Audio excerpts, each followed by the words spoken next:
Hi everyone, welcome to my channel. Well, sooner or later, one of the common home repairs you're going to have to deal with is a problem with the toilet. So I don't know if you can hear, the water is constantly running, and if I turn off the shutoff, you can hear that it stops. So I'll turn it on.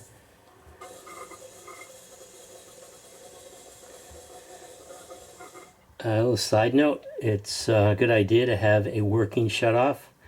A lot of times you have the shutoff, you're only going to use it when you have a problem, and sometimes by the time you use the shutoff, the gasket on the shutoff is all dried out, so you don't actually have a shutoff. You have to shut off the main. So I replaced this so I could do the work on the toilet without having to shut the main water off. So let's take a look at what I think the problem is. So let me turn the water back on.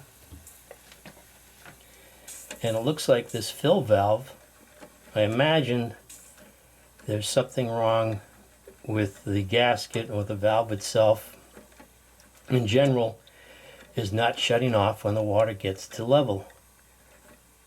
So it just keeps on running as if it hasn't filled. Yeah, so the fill valve here, I don't know if you can just replace little parts, but you know, they're not expensive. You can get a replacement fill valve for $14. This is the one I purchased. Fluid Master. Just got it from Home Depot. You can get it at any of the big box hardware stores or retailers. So yeah, you can see here it just keeps on running, and over the course of a billing cycle that can be add significantly to the bill. So it's pretty easy to replace, so I'm going to go ahead and replace it. So let's turn off the shutoff. Let the water out of the reservoir.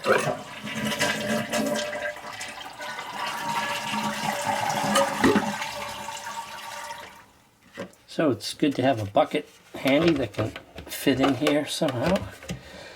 Let's just take the hose off here, supply.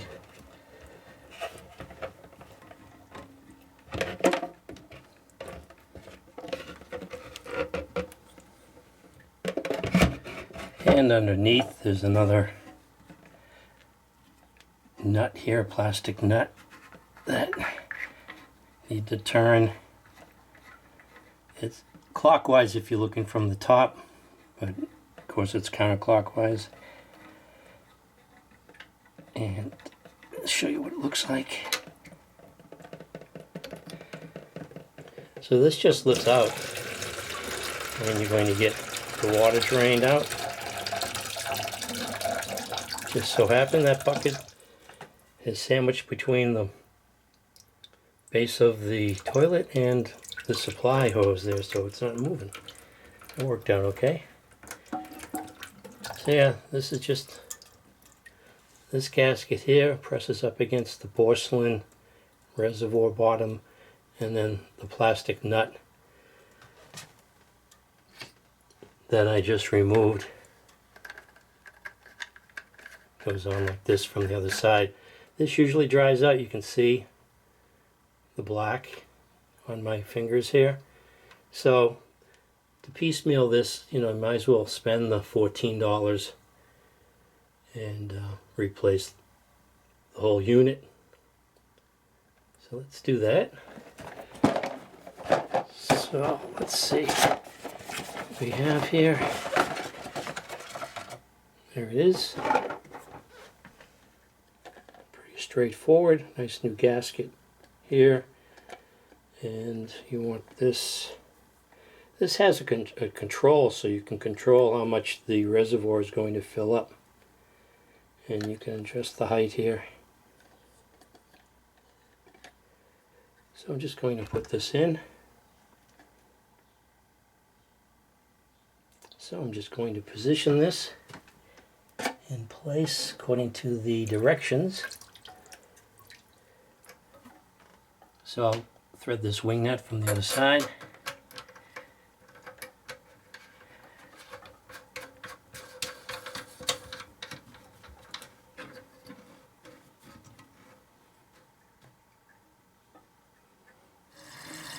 So I turned on the water. This is the fill tube here. Goes into the overflow. They give you this clip, but I think at some point this fill tube here, it's sort of offset to the side. It should have been on this side. And so without kinking the hose, they give you this clip that you're supposed to cut this tube and then connect it to this clip that goes over the lip or the sides of the tube here. But you can see there, it's turned off.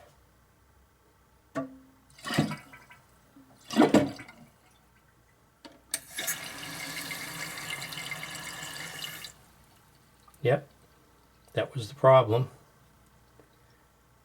And so the water isn't flowing anymore.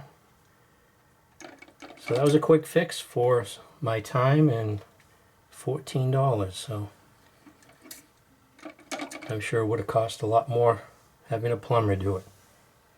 So I hope this helps you over any intimidation. It's pretty easy. I'm thinking that there are 4 bolts that keep this reservoir on the back here. And at some point, there's also a gasket with that flapper that can deteriorate over time too. And but I think you notice water going into the toilet. In this case here, it was just this shut off here. And for some reason, I didn't really notice the water going into the toilet slowly. It was just the sound of the water going through the valve that caught my attention. Hopefully that wasn't going on for too long. And it looks like, just without touching anything, the fill line is about 1 inch lower than where it used to be, saving me some water. So, hope this helps, and thanks for watching. Don't get intimidated by something like this.